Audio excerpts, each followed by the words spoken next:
Recording. And we're doing it. Welcome, everyone, to yet another retro review from the Transitional Champs. Woo! I am, as always, the third most talented person in America and former AEW superstar, the cripple threat, Ryan Niemiller. And with me, as always, is my good friend, the man they call Gavin Eddings. I'm just going to do this episode from the rafters. Exactly.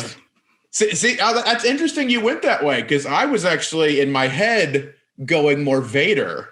Oh, that was where my head was tying it. And then you went Sting. Yeah, it's the man they call Stang. Stang. That would be it. They would call him Stang if he got in on the GameStop stonks. Stang getting stonks. I don't want to talk about game stonks right now because I had these paper hands I sold too soon. I didn't diamond hands it. You fool! You could be Cameron Grimes right now. I could be with all my monies, all my tendies, but I don't have any. You have zero tendies. Zero tendies. Speaking of a man they call Stang, he's all over this week's episode because you recommended Starrcade 97. Yeah, I wanted to get out of the WWF/E sphere. I mean, technically I know they own all this now, but but this was not a Vince McMahon Titan Sports production. This was considered, this was like the biggest show WCW had ever done. Yes.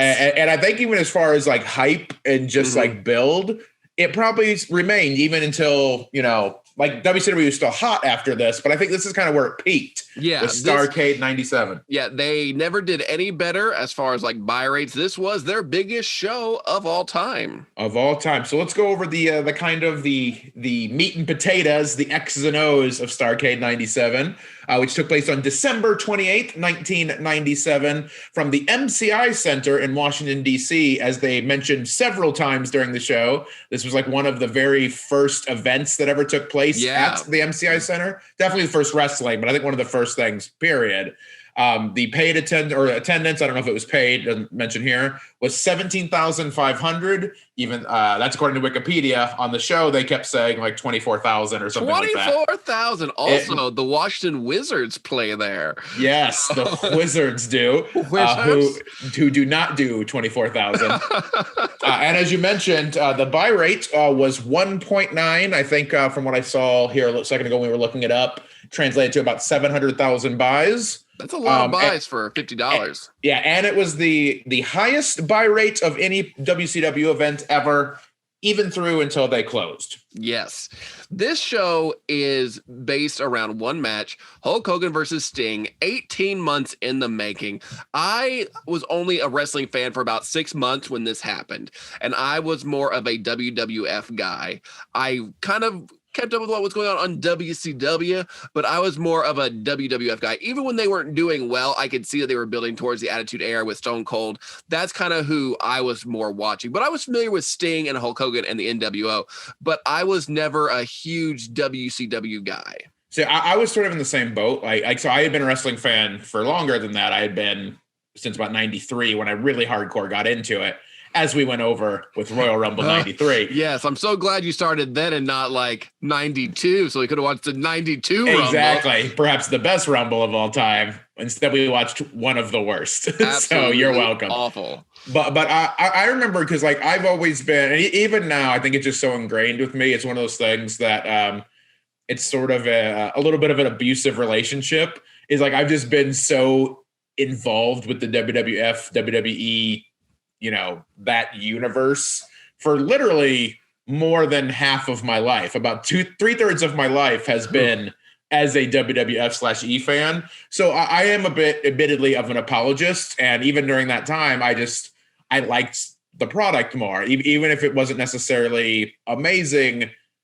I felt everything had purpose. It didn't feel as hectic and thrown together. It felt like cohesive, but this show had such hype behind it, Starrcade 97, that I'll admit I was super into it. I watched some WCW stuff. I would flip back and forth on Nitro. That was part of the fun of the Monday Night Wars. But I remember this show being so into it and then being so disappointed when it actually happened. This was my first time actually watching this show from start to finish. I'd gone back and watched like the Hogan stuff a little bit, but this is my first time watching it from start to finish. And I don't know what I was expecting, but it was not this. For a show that is so hyped and so got the highest buy rate of all time, the card overall was kind of, really? This is what is their WrestleMania equivalent? Yeah, it's essentially a 2-match card. I know there's one match that everyone cares about, but as far as the build, it was kind of built with 2 things. It was Sting Hogan, and then it was the Zbyszko Bischoff for control of Nitro. The co-main event was Zbyszko and Bischoff. Yeah, that's that is a product of the times when that started becoming a thing, and it's one of my least favorite wrestling tropes now.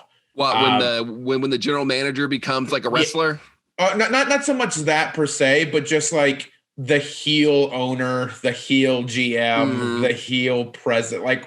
Like it's so tired. Like even if it was done well now, I'd be like, if Tony Khan came out and did this, I would immediately hate it, no matter what it was. Because it's just been done to death. It's like, why do they keep hiring these mean people? Yeah, like it's for me, it's the stand-up comedy equivalent of why I don't like Richard Pryor. And it has nothing to do with Richard Pryor. I've just seen so many people do a lesser version of Richard Pryor over the years that like it's not the source, but he was the first one to do it. But I can't watch it now because it reminds me of all the shitty versions. I'm that way going back to kind of heel owners and heel GMs because like Bischoff was a pretty effective heel for the most part during this time. Like you wanted to see him get his ass beat, but now just there's been so many just like, and then there's Michael Cole being the speaker for the anonymous GM, and then there was heel Regal, and then there was mine, and just I want to combine the 2 least favorite things of yours. I'm going to get a shitty heeled manager who's going to also hump the stool. Nice. So I'm in. That's what I want Shane McMahon to come out and be like, listen, Braun Strowman, and just start humping the stool. Then I was like this with your girlfriend. I was like this. You ever be with a girl and be like, like, that's the joke. She's like, don't you nut yet. Don't you nut yet. You better hold it. And you're like, I can't control myself. And then the stool, and then she would like, and you make the stool walk away. I'm going to combine that. Yeah, let's go from stool humping to our opening contest, Gavin. What do we got? Well, we've got in the opening match of Starrcade 97, Eddie Guerrero versus the Iceman. I forgot he was the Iceman. Iceman, Dean Malenko, who had a daughter born a few days before this. As they said, she is now, I believe, 23 years old? 23 or 24, and that is math I didn't need you to do to make me feel bad about myself. Whenever I hear a baby on a TV show, I'm like, how old is they now? What's this Malenko baby up to? That's horrible to think of how long the show was. I know. But aside from him having a child, this is for the Cruiserweight Championship. Eddie Guerrero was the champion. He had lost it to Rey Mysterio at that year's Halloween Havoc, but I guess between then he had won it back. Yeah, it's this time in wrestling, it's just so hard to, without doing a lot of extensive research, keep track of where belts were at any given time. A lot of hot potato. Yeah, with everything, just with every title. Like it's crazy how long Hogan was actually the world champion during this whole thing. Outside of like 6 days, I think he had been champ for like a year and a half or something like that, like a decent time. So the opening match for the Cruiserweight title. It was an interesting one because like these two obviously work well together. Yeah, they had a bunch of ECW stuff. Yeah, it's an interesting match that they started with, and it ended up being really damn good. But like Malenko, just the nature of his style, he's very technical and very calculating. It's not necessarily what you would generally consider the prototypical cruiserweight, or even cruiserweight, but like opening match. But like, because usually on open match, sometimes they'll put like, okay, let's get something fast and like get something high flying there. Yeah, and if there was like so much like great mat wrestling and just psychology, it was really good overall. And you could tell how hot this crowd was because they were popping for everything as well. Yeah, they're like, we good. love this mat wrestling. Get down on the mat and just do it. I really like this match. This was one that I really enjoyed. I think Dean Malenko is I know people always say like Dean Malenko is real underrated. He is super underrated, and he was such a fun part of that cruiserweight division. I think him and Chris Jericho really did a lot for it, just because you had guys like Eddie Guerrero and Rey Mysterio who could fly around, but Chris Jericho and Dean Malenko were like the technical wrestlers. They were more on the ground, and Chris Jericho kind of flew around a little bit too. But having the high flyer versus the grounded technical wrestler and seeing them kind of rise to each other's strengths was very entertaining. I really like this match a lot. Yeah, and it was also one of those things after watching it. Imagine how. Like Dean Malenko was about 20 years ahead of when he would have probably been like a huge star. Mm-hmm. But like obviously he had a great career and he was, he did well for himself. He's it's very not like revered, yeah. He's respected. But like, man, like that's the type of stuff that like Ring of Honor was built around. Was like that kind of guy. You can have him be the pure champion today. Yeah. I loved this match. I was a big fan. So Guerrero wins to retain. I gave it 4 stars myself. I really liked it. It's very good. And for me personally, as the show went on, I wanted more of this match. Let this go on for about another 3 hours or so. Yeah, so, especially after, there's a segment in between, but the next official match was when I was really hoping we had more cruiserweight title match. So the next thing on this show is Scott Hall comes out to say where Kevin Nash is. And because he was set to face the Giant in a match, and I was looking into it, there's some speculation about where Kevin Nash actually was. There is on the 83 Weeks podcast, it was said that he was having an actual heart attack and thought he was dying, and that's why he was not there. There's also rumors that he was using a bout of indigestion to say he's having a heart attack, so he didn't have to job out to the Giant. So it's kind of where you fall on the spectrum of whether or not to believe Big Daddy Cool on what actually happened. Yeah, I have a little trouble thinking it's a legit heart attack. Now, this is not a medical show. Neither of us are doctors. We're both legit idiots. Yes. So like, we're not smart. But like, I have heard that like anxiety attacks and panic attacks can often be falsely thought to be a heart attack or something like that when you first have it. So I guess there is the chance it could have been something like that. I also read that he like worked his legs out too hard and like the enzymes or something. I work out a little bit. I always skip leg day because who cares? And he did too hard of a leg workout and thought he was dying. Like that seems okay. Yeah. If I had to guess, and again, I wasn't there. I don't know Kevin Nash. I've never talked to him. I don't know the situation. Based on just so much of what you hear, like if there's enough smoke, there's fire. My guess is he got hurt or he was feeling unwell so that he didn't have to lose to the Giant. That is kind of where I lean. But again, that's speculation. Like, I don't know. Either way, he wasn't there. And that sucks because I remember this match being pretty hyped. They had built it for a long time. Like, who is the real Giant of WCW? They built it for a long time. And then to not have it on the biggest show is kind of like merp. And I'm with you thinking that it probably had something to do more with politicking, especially with the way the main event goes later on. So yeah, you weren't having a heart attack. You just a bitch. I don't know. And it was very strange. And it's also interesting too, because I forgot. It's hard to forget, like the Giant, aka Big Show, aka Paul White. He was only been in wrestling maybe a little over 2 years at this point. Yeah, he's like in his 20s. Yeah, he's like young. And like his debut match was winning the world title from Hogan in that really weird disqualification schmaz thing in 95, I think at Halloween Havoc, where Jimmy Hart turns on. That's a different show to talk about, which we would have a field day with. I want to do that sometime. But I represent the Halloween Havoc. So there you go. Nice. Well done. That's a very cool sweatshirt. But yeah, he was only 2 years in, and it's like, it makes you like, for me, I love watching some of these old matches with guys because like I think Big Show kind of unfairly gets shit on by a lot of like internet fans for kind of, and part of it's because he changed from face to heel about 1 billion times. He cried and had an ironclad contract for a little bit. And he's not the traditional like internet, Darling. Daniel Bryan, Yeah. kind of that kind of guy. He's a big dude and he doesn't wrestle that style. But like watching an old match like this and like watching, or not a match, quote unquote, even the segment though, his promo is one of the most awful things that I've heard.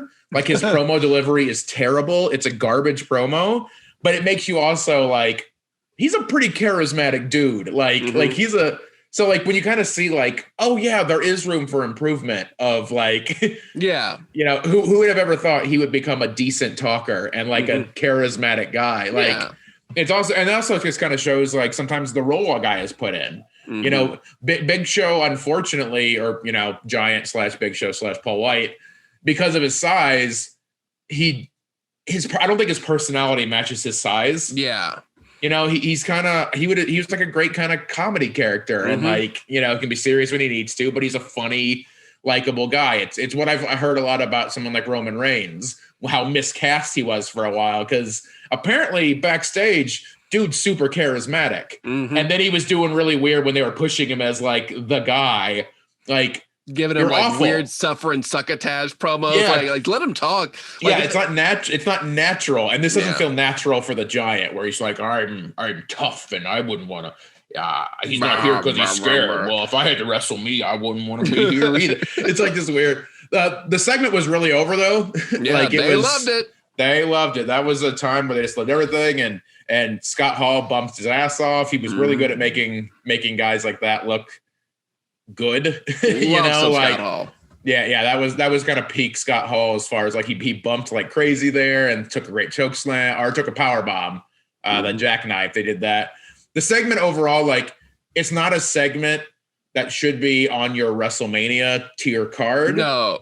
But it was a really cool segment overall. Like I did enjoy the segment for what it was. Yes. It should have just been on the Nitro before, you know. Or the Nitro after. Yes. So now for a match that I hope nobody enjoys. This is when I go, this is your WrestleMania. You have a 6-man tag, which 6-man tags on a WrestleMania seems like a little bizarre.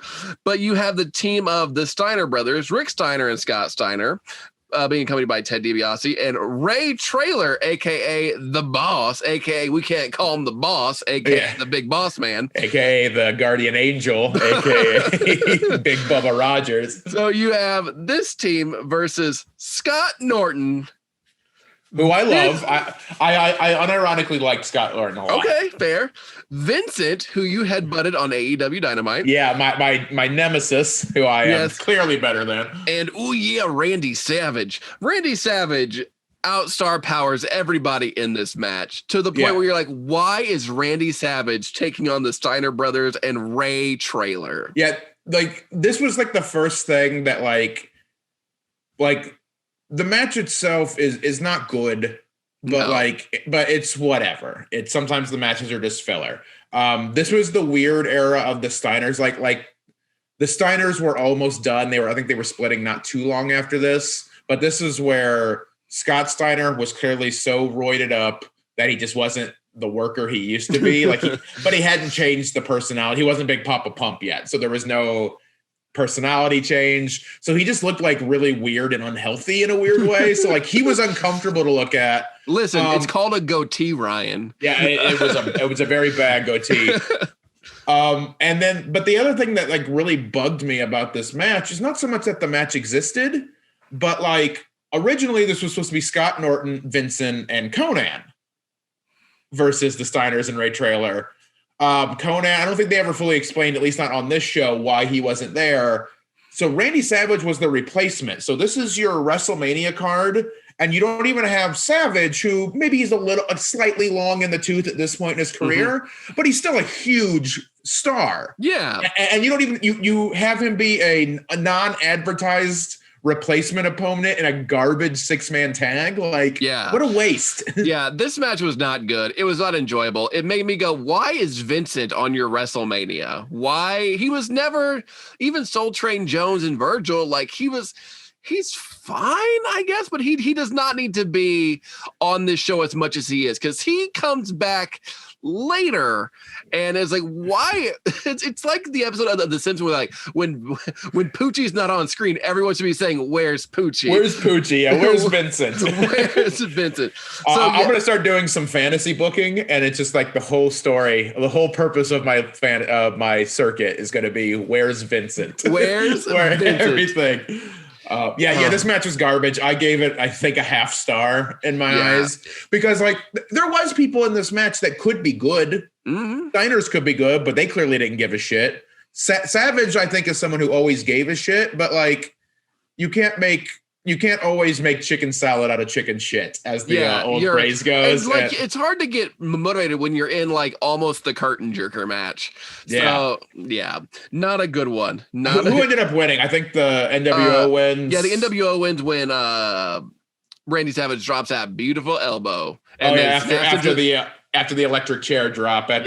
I will say one highlight that I did enjoy about this match, and it looked dangerous as fuck, but that assisted elevated DDT, because the Steiner's normal finisher was, Rick coming off the top and hitting a bulldog on somebody that was on, Scott's shoulders. They kind of did the reverse of that, where Rick was holding up Vincent and then Scott DDT'd him off the top. It looked dangerous as hell, but Vincent was fine, and it ended up looking really cool. That was my highlight, if you could call a highlight. It was a pretty cool move, which I really haven't seen much ever since that. My highlight was at one point Scott Steiner gingerly lifting Elizabeth to move her out of the way. Yeah.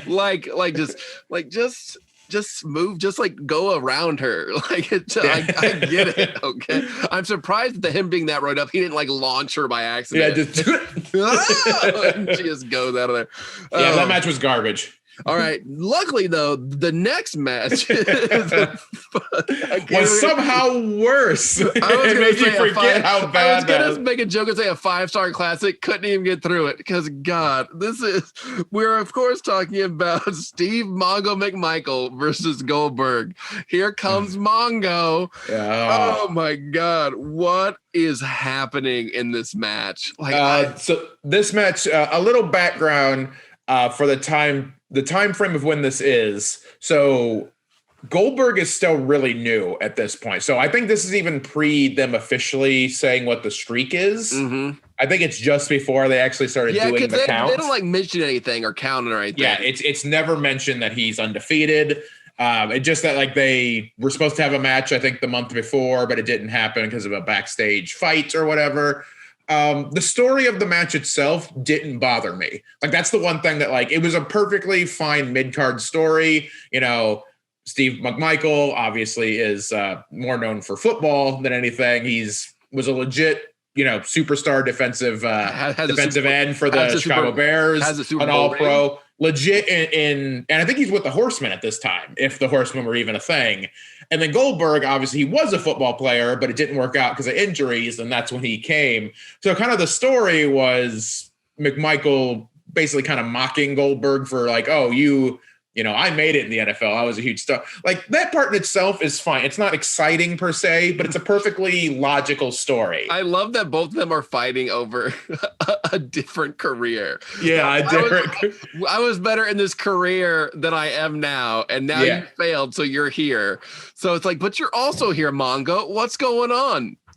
Yeah, so the match itself goes about 6 minutes. It's according to Wikipedia at least, it's the shortest actual match of the show. It felt like the fucking longest thing I've ever been through. Like, oh God, I've been through funerals that I was more pumped about being in. And they had less table spots. Holy shit. So like, and again, I don't necessarily blame them. They were put into a position where this doesn't work.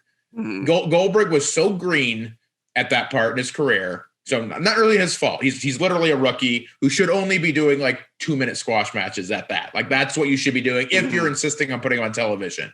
You don't put him against somebody who also is terrible. And again, not necessarily McMichael's fault, but like this wasn't what he's done his whole life. He was still pretty new. He's not like a ring general who can carry somebody. Yeah, he can't carry you. It's not in there with Walter. Yeah, and it was a situation where it's like this match only went 6 minutes, but like McMichael was gassed almost immediately because wrestling stamina is not the same as and McMichael was a great athlete. You don't play in the NFL for 15 years and not be a good athlete, but it's a different kind of like your wind is different. It's a different type of cardio, and so he was gassed. So Goldberg's kind of throwing him around.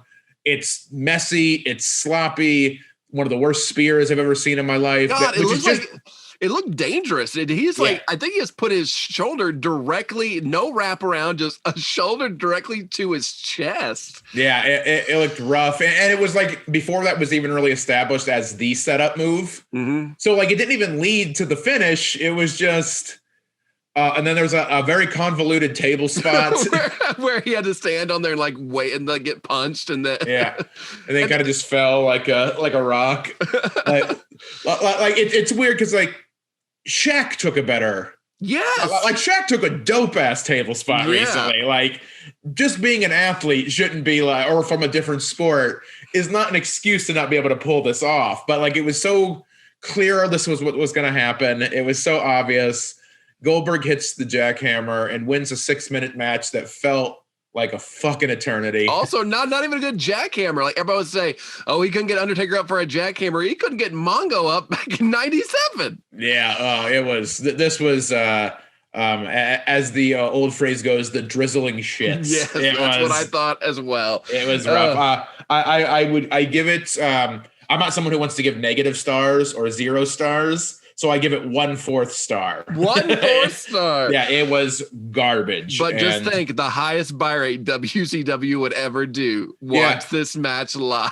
Yeah, it's such a weird situation too, because like it's a bad Goldberg match before he's over, where that doesn't matter. Because Goldberg has a lot of bad matches, but he's so over that it, like who cares? Like it's forgivable when the guy is just. Oh, they want to see him come out there in 2 minutes and just crush a guy, and it's going to be the biggest pop of the night. That's awesome. Who cares if the match is shit? Yeah. This one is shitty, and no one cares yet. Absolutely. All right. Next up is a match that I was pleasantly surprised for. I was a little bit odd that I was like, who is Perry Saturn taking on? Because WWE Network did not tell me who. It's our good friend Saturn, Perry Saturn versus redacted Chris Benoit. Another thing that just makes me mad about this show, and again, the match itself is pretty good. I like Saturn. I like Benoit as a wrestler. I feel I need to specify that every time you mention you like Benoit. I like his out of the ring work more. Oh no! He painted what? He painted. So did Hitler. That doesn't mean that. That's so sorry. But like, so the match is pretty good. I gave it, I think 3 1/4. I thought it just wasn't long enough. And like, what made me so mad about this is, again, this is supposed to be your WrestleMania type show. It's supposed to be your show you build to all year, and they've been building to a Benoit Raven match for a while. Like Raven this was the part where he had that like Raven's Rules contract where he can decide when he wants to wrestle, and they're always going to be kind of hardcore matches, and he decides when he wrestles and who he wrestles. And that's fine. That's a perfectly fine story, because then like Benoit thought he was getting Raven, and then he would get Kidman instead. Oh, and then he was like doing like, and that, but you can make that work. But the payoff at your fucking WrestleMania type show needs to then be Benoit and Raven. Yes. And then it's not. It's Saturn again for no damn reason. So who gives a shit about any of this? Like, why? What is the point? If you're not gonna blow it off at your biggest show, why bother? Yeah, and it's not only him versus Saturn, it's him versus all the flock, which I think the flock is a really fun stable. I remember being like super into them. I was like, Kidman's so dope.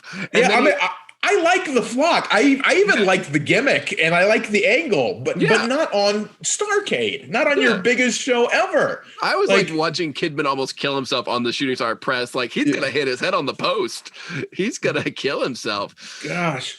So the match is like, it's a pretty good match that has a stupid ending where it's just like, oh, the flock comes in and Benoit, he's fighting him off, but he gets overwhelmed by the numbers. And then he gets rings of Saturn, and then it's over. Yeah, when he's unconscious after he gets hit with the even flow DDT. Yeah. And it's just like, okay, cool. Saturn wins. And it's like, this is a Nitro angle. It's not a Starrcade angle. And again, like you move this to a Nitro. This is a fun match and a fun angle. On your Starrcade, where you've been building to this match for a while, even if it's not the main event, you've still been building for a while. Garbage. Garbage. Ugh, makes me mad. But hey, got Lodi and Sick Boy on Starrcade. You know what? Hell yeah. Sick Boy. Oh, good times. So I forgot to mention, though, throughout the night, they keep showing wrestlers in the crowd. They're like, all the WCW guys are in the crowd. It is so surreal to see fucking Mortis just like sitting in the crowd next to like La Parka. And at one point, I can't remember who comes out, but they start like John with Rey Mysterio, who I thought was an actual child in a Rey Mysterio mask. It was. Yeah. And they kept showing like there was one shot they did of Mysterio close up where it looks like he had like dip in his mouth. like was he chewing tobacco? So he could. Why was his mask so puffed out? He just like that. It was so and like a lot of it was weird. Like I kind of got what they were doing, like, but why wasn't there a dedicated section? They were like in really random places that didn't seem to make. Morris was in the balcony. Yeah, he's just chilling. They were just like not together, and like some of them that they put together, like they tried to make it seem like, oh, why is Alex Wright talking to James Vandenberg? What's going on? Like no one gives a fuck. And wrestling's also like this is where it's such a weird world where in the wrestling world it makes sense. And then when you put him in the real world, it doesn't. So like Mortis in a wrestling ring makes total sense. Like if you suspend your disbelief on it, it's fine that this character exists and he dresses the way he does and has this mask.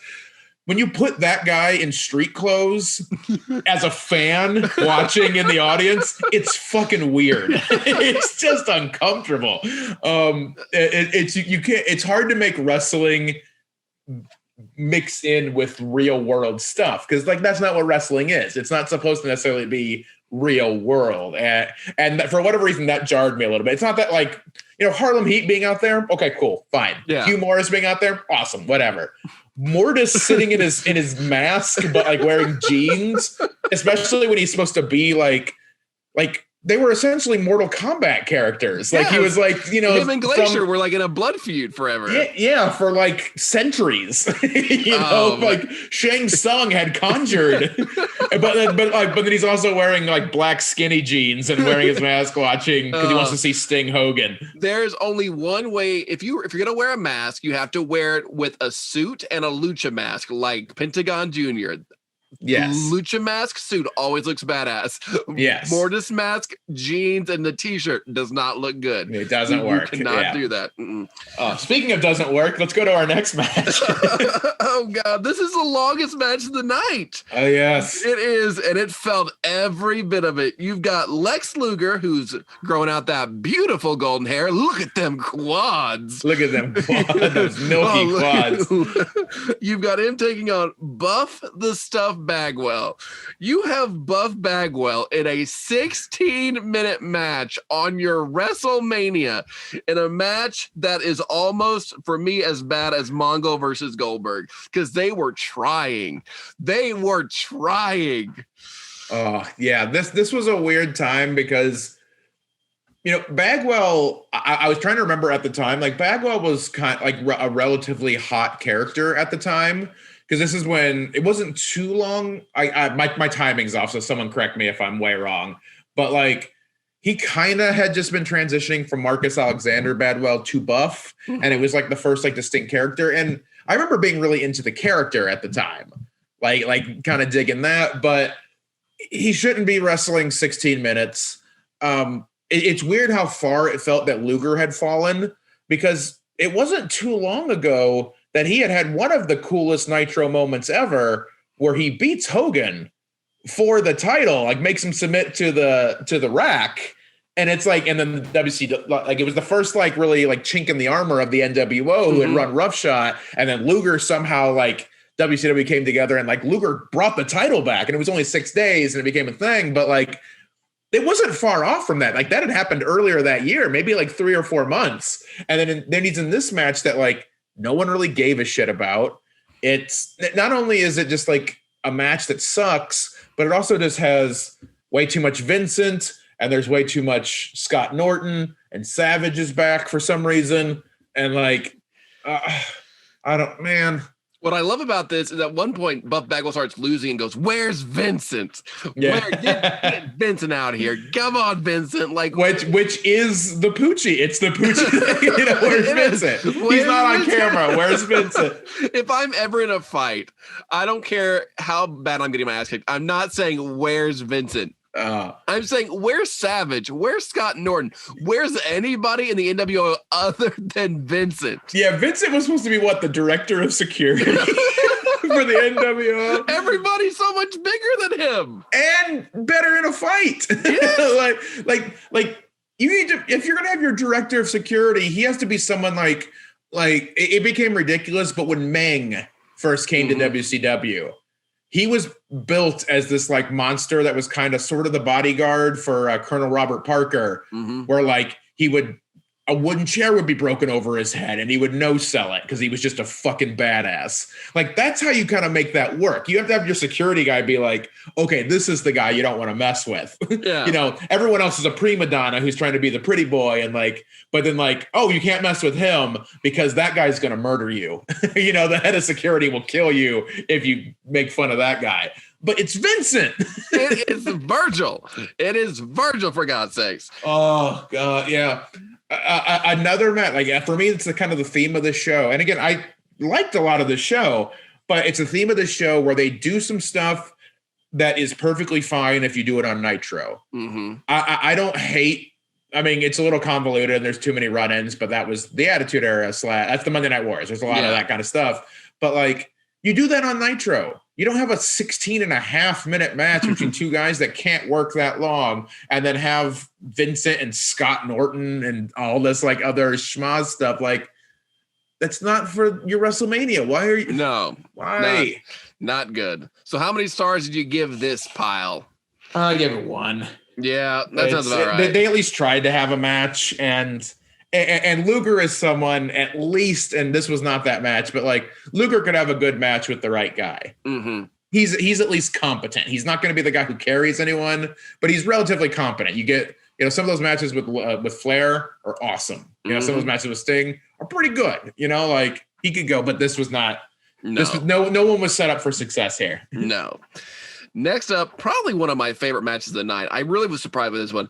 Diamond Dallas Page versus Curt Hennig for the WCW United States Heavyweight Championship. It made me realize, championships can be on the line tonight other than just like the main belts. But there's no tag team title match on this show. There's no TV title match on this show. I think the Steiners are technically the champions. That's right. But the Outsiders are doing like the fake. They didn't actually lose the title, so they have fake belts, whatever that stupid angle is. But you have actually championship match, and Diamond Dallas Page always delivers a pretty good match. Curt Hennig, Mr. Perfect, always pretty solid. A 10-minute match, which was pretty solid all around, pretty eventful. I really like this match.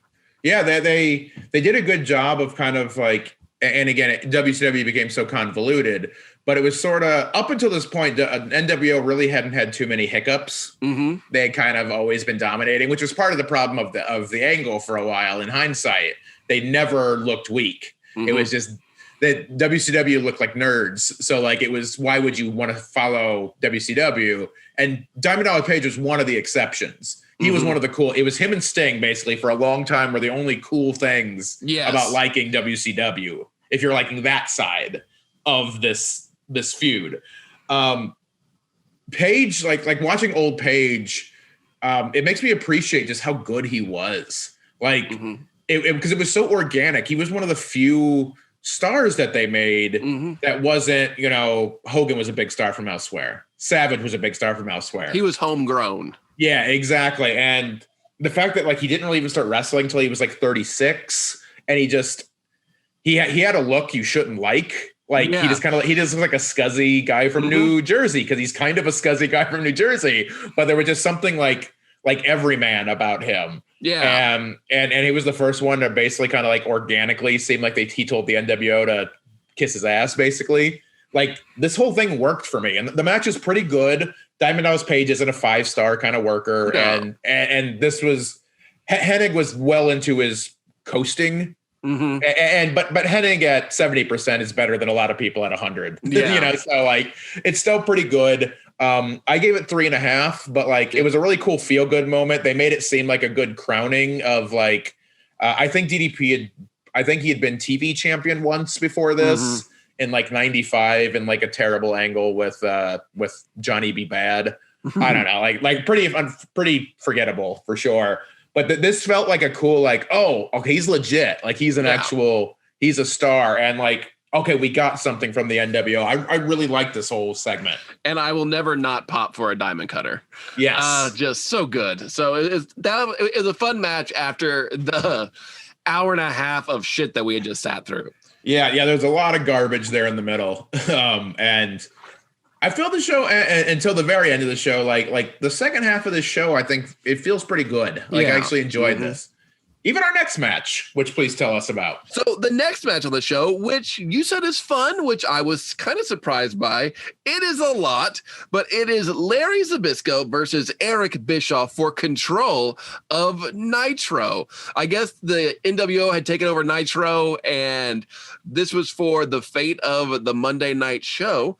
And this match is a whole lot of what is happening in the best way. Yeah, I remember this actually being a really good build, and it feels weird in hindsight because like I don't think people remember this too much. Like Larry Zbyszko was an odd choice because he was I never thought he was a great announcer on Nitro, but he was an announcer on Nitro for basically the beginning, and it was like it would be him, Shivani, and Bobby Heenan usually, and kind of Zbyszko sort of became the guy that would stand up to them on commentary, who actually had a little bit of clout. Like he's the living legend. He actually was a wrestler. You know, he had a long and storied career. He's a former AWA champion. I know he's been a WCW champion. Like he had like at least the clout the pedigree as a wrestler. And he was kind of the one that like was really standing up to Bischoff and talking smack about Bischoff. Like he wasn't scared to kind of stand up for WCW, which sort of led to this whole setup where eventually it came to a head with, you know, Zbyszko coming out of retirement and wrestling Bischoff, who was kind of built, I think it's legit, but he was like a black belt in karate. Yeah. And I kind of dug outside of the really stupid ending and how mad I am in hindsight that like, you get Bret Hart, who just got screwed in one of the biggest things in the history of wrestling. And when you have him finally debut on your show, he's a guest referee for fucking the fate of Nitro. Yeah, it was. So Bret Hart should have been just in a big match. Like that's how you do Bret Hart. But that's again, a different topic. Do Hart Savage. Do Randy Savage, Bret Hart. Do something. Yeah, gosh. But like overall, like minus those kind of quibbles, like, I thought Bischoff is a good heel in this. Like he's annoying and, you know, he can be annoying because he has Scott Hall with him. Like that's sort of the thing where you think like, oh, because NWO always won. So you're like, oh, like they're probably going to run now where they're going to win. It's going to be NWO Nitro. This was a really cool kind of story. And like part of the story they were doing was like Bret Hart, you didn't know if he was NWO or WCW. It was a little weird though, because he goes a little too hard on like for the NWO, and then suddenly he just swerves at the end. So I was like, he's going really hard. Like this is not a very good, there's no subtlety here. Yeah. And I know Red Wrestling fans obviously sometimes don't buy into subtlety, but it's like, he's really like leaning NWO only for him to be like, no, I'm calling it down the middle. Oh yeah. It was so clear how that was going to end, but that's not always a bad thing with wrestling. Sometimes the most obvious thing is the best story. You know, you don't need to Russo everything. It doesn't have to be a swerve for the sake of swerving. Sometimes exactly what you want and expect is the right call. Yeah. I do like that Eric Bischoff was wearing sparring gear. Yeah. I thought that was cute. Thought that was adorable. My favorite moment of this match was when he loads up his foot with the metal, with the piece of metal to kick him with, and he kicks him and it just goes flying into the crowd. Yeah, someone's probably dead now based on that. They have severe head trauma. Mortis got killed. Oh, thank God he was wearing that mask. Otherwise, his section. Oh God.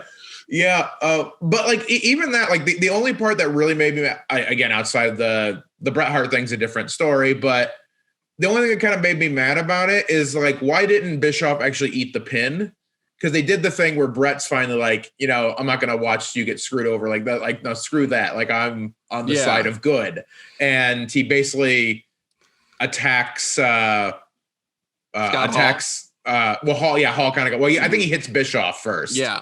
And then Hall comes in and he's like, oh, that's how it's going to be. And then he knocks down Hall, puts him in Hall's selling his ass off tonight. Yeah. Puts him in the sharpshooter, kind of takes him out. And then like Zbyszko, I forgot what Zbyszko did, but he like does something to Bischoff. And instead of just like counting the pin, Brett just raises his hand. Yeah. And then, apparently Zbyszko won and they get Nitro.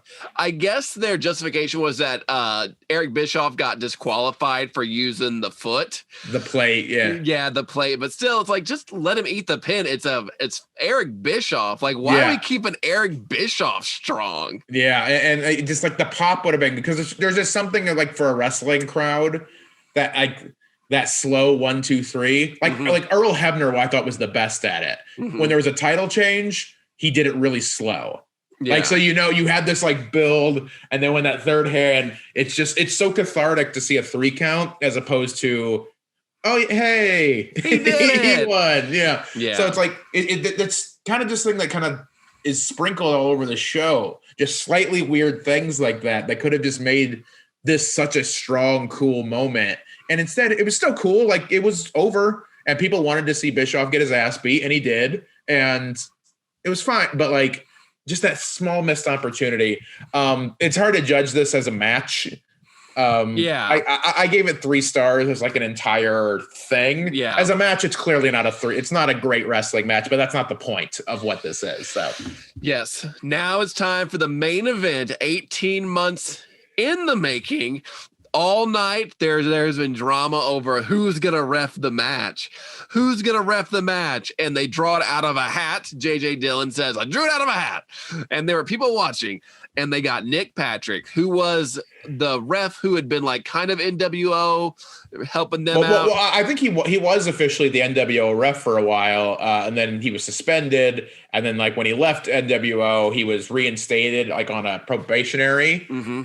And for like, I guess most of 97, he had been a WCW ref, and kind of that was the story. It's like, I know people are worried about Nick Patrick because of his future, but he's been outstanding since he was brought back, and there's nothing that we can say. So like that was kind of the seed they were planting. Mm-hmm. So this match starts off, Hogan comes out first, and you have a cool as hell entrance for Sting. You've got the lasers, even though laser Sting looked more like Kevin Nash than actual Sting. I was like, that's where Kevin Nash was. I was like, he's in the stars. He had been converted into laser energy. So I thought that was cool. You had the creepy kid talking like his name is Sting, and then he comes to the ring. The music, even though people want to give Sting a lot of credit, and his character transformation was cool, but he literally just watched The Crow and said, I'm gonna do that now. And he's like, okay, guess we're gonna do that. Which is fine. It worked. Again, not everything has to be too deep. you know, like it worked. I just think it's funny that he watched The Crow instead of like another movie from '94. Like, imagine if he just watched Pulp Fiction and got Jerry curls and started quoting Samuel L. Jackson. Imagine he watches Forrest Gump and he just comes out. He's like, I'm going to get you, Hogan. Jenny said, life is like a box of scorpions. So he comes out, and it starts out well. You have the stare down. 18 months in the making, and the match, it's okay. I mean, you've got Hogan looking scared because the Stinger's here, and then there's not much to really say besides like the finish. It's not super memorable. The match itself is very average, but it's fun. There's so much heat behind it, and that's the thing that I always try to defend Hogan a little bit on in his matches is like, when you're that over, it doesn't have to be a wrestling class. I mean, maybe you should have diversified a little bit. Like, I'll give Cena credit. At least like he tries to put new stuff in and like does some stuff, but like Hogan kind of had a formula that worked. And if it's over, it's over, you know? And this match, it's just interesting. I hated Sting's gear. Really? Something with his gear. Like he had the weird like crotch padding, like something. They've definitely perfected it since this, because this is the first match Sting wrestled. Yeah, because as the Crow character, he'd just been in the rafters and like doing drop-ins and hitting people with bats and stuff. Yeah, he was always in a trench coat, so like you never saw him in gear. So like that was one of the first things I noticed when he took the coat off. I was like, Sting looks a little dumb, like because the gear has got so much better, and even now it's just so much better. That's like it's been fixed, but like that first showing of it, I was kind of like, huh, all right, weird. And then the match, like you said, it's very kind of by the numbers. And I think part of that is a little, again, this was Sting's first match wrestling with this character. So ring rust?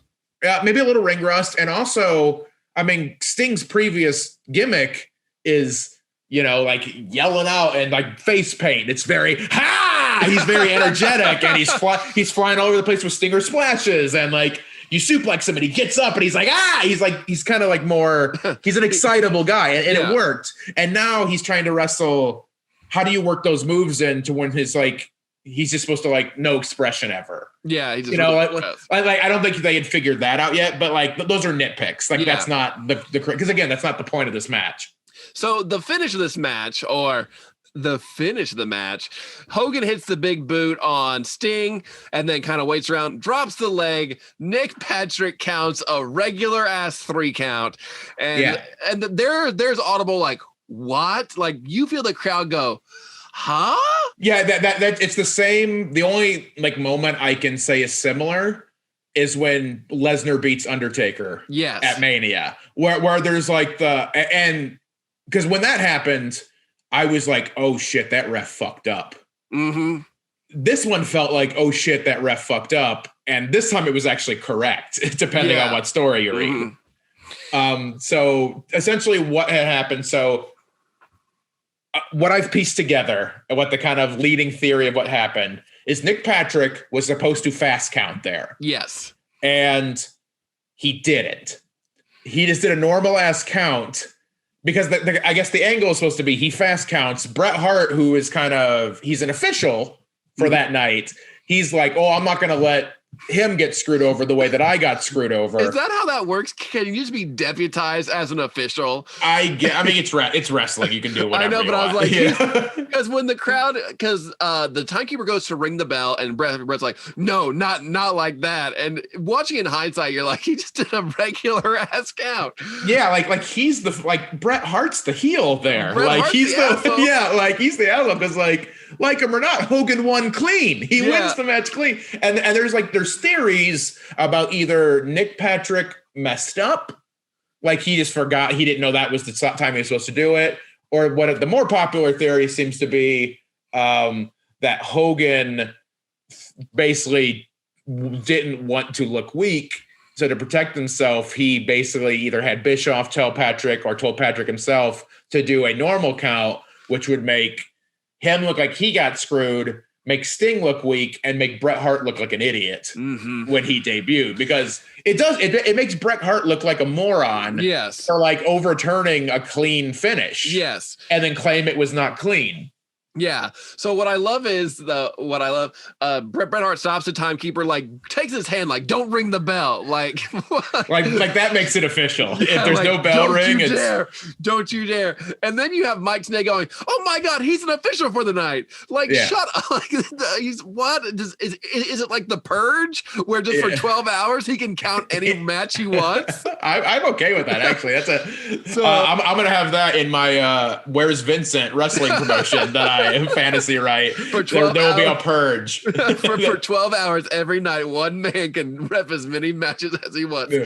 So Bret Hart restarts the match, couple stinger splashes, and then he wins the belt. Everybody comes out to celebrate. it's not a celebration because of what we just watched.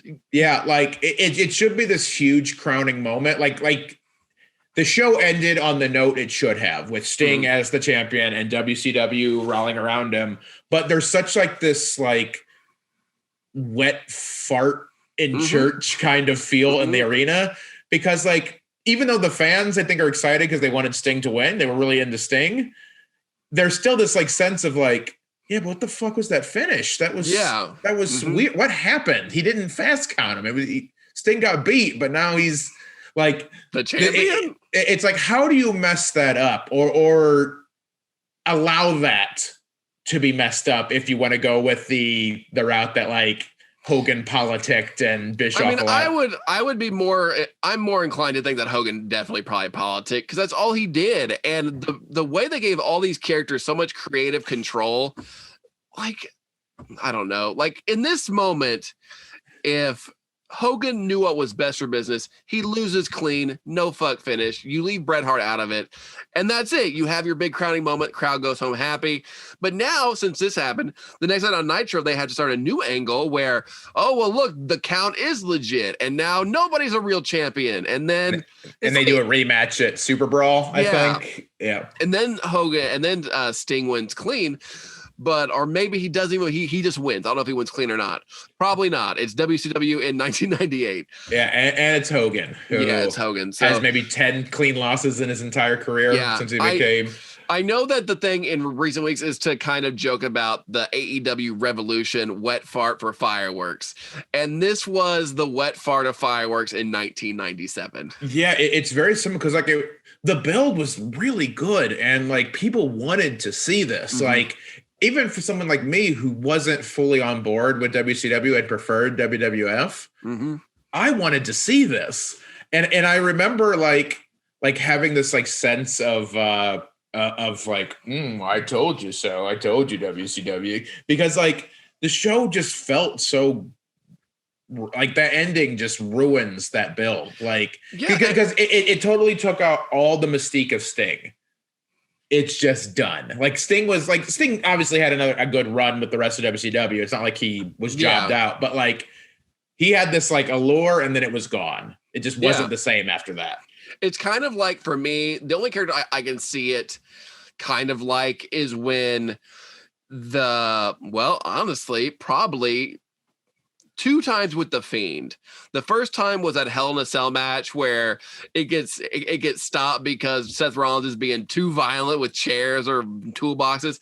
And I think the second one is when Goldberg beat the Fiend. Yep. And it's like, you got this guy who's supernatural, and then, he's just a goober who can get beat by this 50-year-old man. Yep. And that's kind of how this felt. Like Sting looked like an idiot by the end of it. And it's just...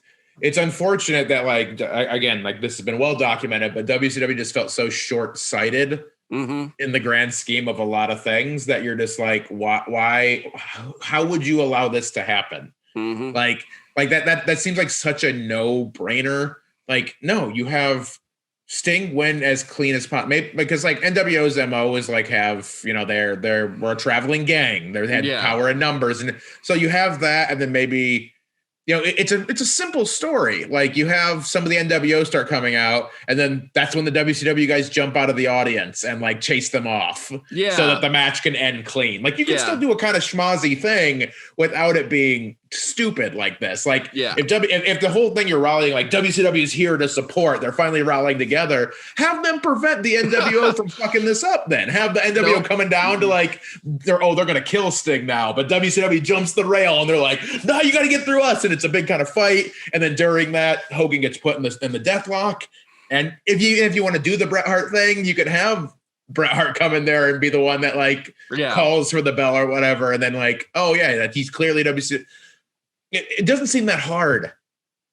But apparently it was. The only flaw with your plan is if NWO comes out, Vincent's with them, and he's gonna take out everybody single-handedly. He's gonna stack them up like corkwood, torture rack all of them. Mortis will be broken in half. The whole time, like when the WCW and NWO is fighting, it's just Mike Tenay going, "Where's Vincent? We're not off the hook yet. Where's Vincent?" And then Vincent zip lines in. Oh man, Book it. We're booking it. What a show. Yeah. The match itself, like, honestly, I give it 1.5. It's not a great match, and you can make a not great match work with a good ending, and then they didn't do a good ending. It's a very disappointing show, or end to the show. Whoop, womp, womp. There you go. That is Starrcade 97, a show that I'm glad I watched, but highest buy rate of ever. Like, in hindsight, people should have saved their money. I mean, during that time, though, I would recommend, while you still can now, hopefully there's going to be a couple months here where we don't have WWE Network in the same way, but man, watch the build. Watch some of those nitros building up to it if you have the time. Like, this show was built really well. Like, legitimately, it's a great build that they just totally messed up the dismount. Yes. Oh, good times. All right, so I guess we are in WrestleMania season. We're only a few short weeks away from the WrestleMania in Tampa. That was supposed to be last year. Yeah, I think we only have, like 6 more pay-per-views in the next 3 weeks? I think there's Fastlane, there's Breakdown, there's Bragging Rights, there's Unforgiven, and then there's going to be Rock Bottom, Bad Blood. Rock Bottom, Bad Blood, Degeneration X, and Great Balls of Fire 2. The second ball is on fire. Yeah, exactly, yeah. In your house, chaos reigns. Like every generic cold naming. Day in hell. Yeah. So we have to pick one for. I came into this not knowing what we should watch next. So maybe by committee, I think we should watch a WrestleMania. And my first instinct is to say WrestleMania 10. 10. I would be down with 10. Okay, you want to watch WrestleMania 10? I would be down with 10. Yeah, that's or do we want to do continuity and watch WrestleMania 9 to pay off all of our loyal viewers who watched us for Royal Rumble 93? We want to do WrestleMania 10. I wanted to see how Caesar and Cleopatra's arc paid off. We'll deny the people us talking about Undertaker versus Giant Gonzalez. Okay. Yeah. 9 will be an interesting one to talk about at some point, but that is a show where the best match on the show is Tatanka and Shawn Michaels for the Intercontinental title, and with a throwaway match between the Steiners and the Head Shrinkers being a close second. That show's trash. 10 is good. Let's do 10. Okay, we'll do WrestleMania 10. So that is going to be our next thing. Ryan, go ahead, plug your stuff. Where can people find you, see you, and buy that beautiful Club Nub shirt of yours? So it's Cripple Threat 8 on all the social medias. CrippleThreat.com is my calendar. I'm actually getting to work a little bit in April. So for tickets or shows that you can buy tickets to, April 22nd to the 24th, I am at Comedy at the Carlson, which is in Rochester, New York. They're finally able to open up with limited capacity, so there's not a lot of seats, but please come to that. And then the 30th of April through May 2nd, or it's 29th of April through May 2nd. And that last weekend of April into the first weekend of May, I am at Helium in St. Louis. Okay, that'll be a fun time. So do there. And then, as always, like, comment, subscribe. We're still building. We're enjoying doing these. Mm-hmm. If you want us to do stuff, tell us to do stuff, and we'll probably do that stuff because to each other, probably. Yeah, just whatever you want. Like, consider this like OnlyFans, but it's because you're our only fans for the few people who are here now. So we'll do whatever you want, baby. Good times. If you want to see me, you can follow me on social media at Gavin Eddings. You can also follow my horror channel at Gavin Loves Horror. Recently hit 200 subscribers on that. Attaboy, look at people you. like seeing me talk about scary movies. So follow me on that. But yeah, until next time, I'm Gavin. I'm Ryan. We are the Transitional Champs.